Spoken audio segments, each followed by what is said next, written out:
Assalamualaikum warahmatullahi wabarakatuh. Perkenalkan, nama saya Zafiri Zarfan. Saya dari Prodi Ilmu Komunikasi angkatan 22. Di sini saya akan menjawab pertanyaan UTS dari mata kuliah Psikologi Komunikasi yang diberikan oleh Bapak Wahyu. Yang pertama, saya akan menjelaskan mimpi yang saya alami secara berulang dan bagaimana cara saya menganalisis mimpi itu dalam konteks ID, ego, dan superego. Di dalam mimpi saya itu berada di sebuah toko atau supermarket. Di situ, di posisi itu, saya merasakan konflik batin dalam diri saya. Di situasi itu saya melihat ada banyak pilihan barang-barang itu untuk kebutuhan di rumah, entah makanan, minuman, kayak minyak goreng, telur, segala macam. Di situ saya ingin membeli kebutuhan rumah. ID yang mewakili dorongan nafsu dan kepuasan sementara mencoba mendorong diri saya untuk membeli sebanyak-banyaknya tanpa memikirkan kayak apa yang udah saya beli itu dibutuhin atau enggak gitu pas untuk di rumah. Namun ego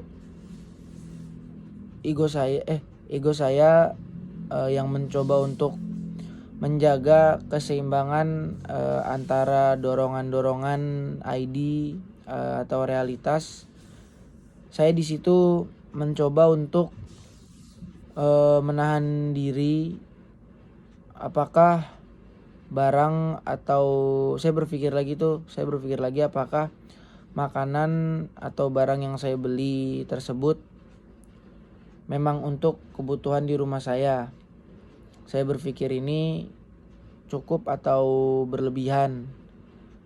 Dan kalau seperti itu, negatifnya kalau saya membeli semuanya gitu tanpa memikirkan butuh atau enggaknya, di situ negatifnya membuat diri saya itu boros. Lalu superego yang mewakili aturan moral dan norma sosial muncul juga dalam mimpi saya sebagai suara dalam benak pikiran saya yang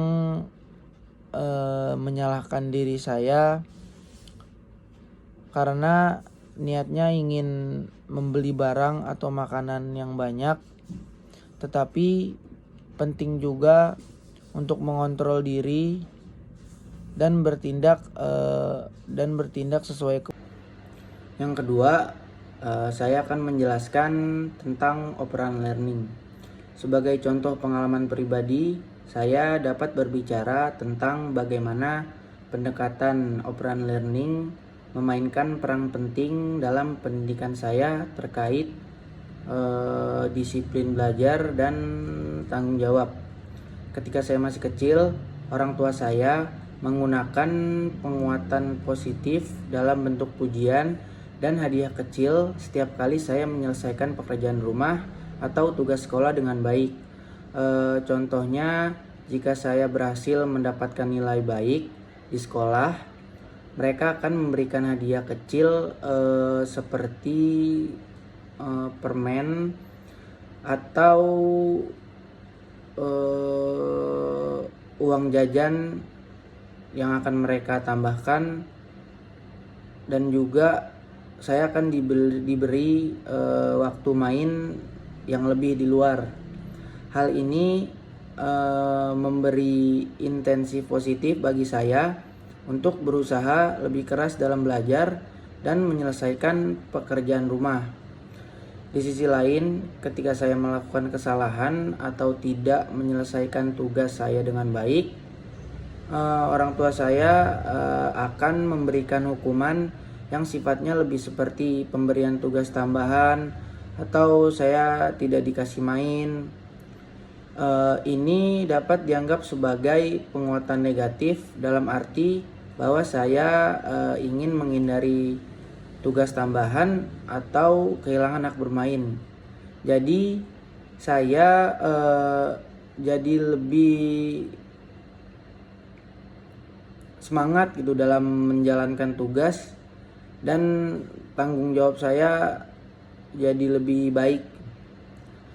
Dengan pendekatan ini, operan learning membantu membentuk perilaku disiplin dan tanggung jawab saya dalam pendidikan saya.